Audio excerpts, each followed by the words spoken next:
It was supposed to be just another ordinary school day for Aisha, the quiet, shy 14-year-old girl who rarely spoke above a whisper.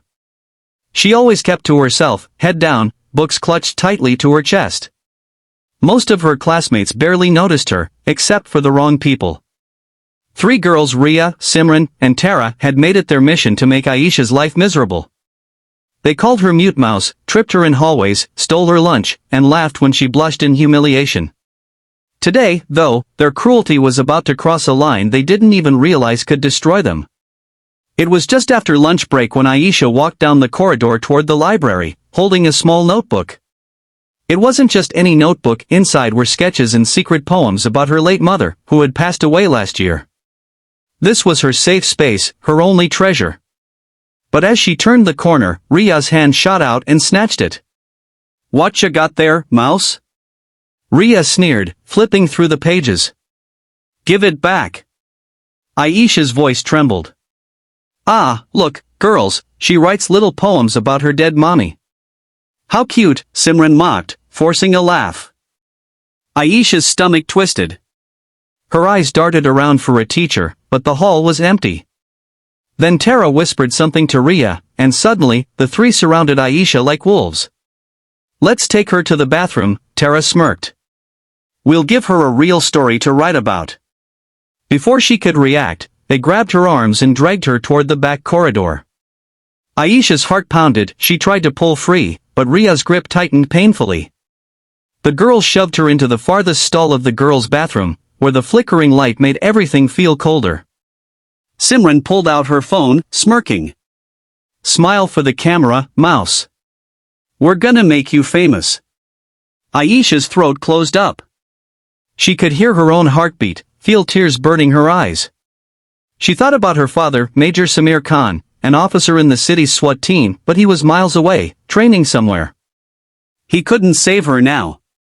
The girls laughed, their voices echoing off the tiles, and Ria reached into her bag, pulling out a water bottle filled not with water, but some disgusting brown liquid. "Oh, don't worry, mouse," Ria said mockingly. "It's just a little makeover." What none of them knew was that fate had just aligned against them. Only 50 meters away, in the school's unused sports hall, Major Khan's SWAT unit was conducting an emergency drill with live communication equipment. The principal had agreed to let them use the space for realistic practice. And just as Simran unscrewed the bottle's cap, Aisha's muffled cry, "Help! Please!" was caught by the faintly open bathroom window, and drifted toward the hall where the SWAT team was preparing. One of the SWAT officers froze. "Sir, you hear that?" Major Khan frowned, lifting his head. It was faint, but unmistakable, his daughter's voice. The blood drained from his face. "That's Aisha." His voice went cold, dangerous. "Move." The next 60 seconds were a blur of rapid orders, boots hitting the ground, and weapons checked. No one questioned him. His men trusted him with their lives, and now, they were about to protect his family. End of Chapter 1 cliffhanger. Chapter 2 SWAT storms the bathroom. The bathroom door slammed open so hard it bounced off the wall.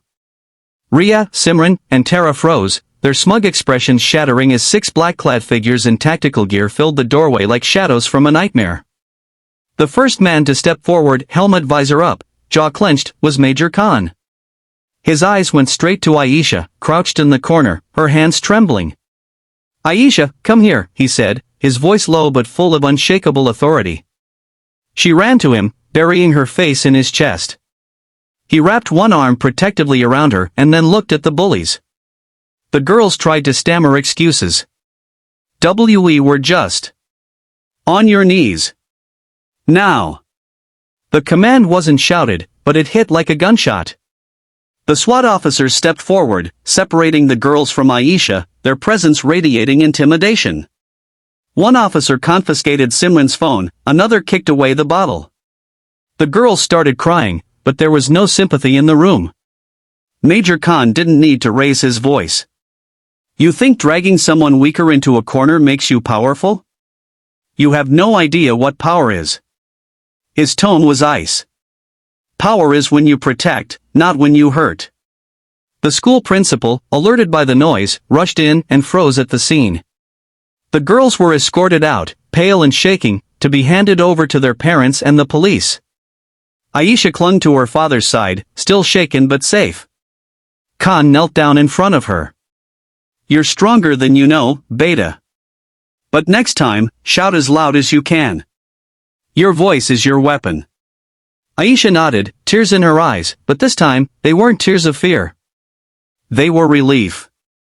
As the SWAT team exited the building, students peeked from classrooms, whispering about how the quiet, shy girl had been rescued by her father's elite team. Some looked at her with newfound respect. The bullies?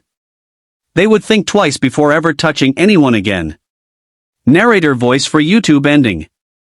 And that's why you should never underestimate the quiet ones, because you never know who's standing behind them.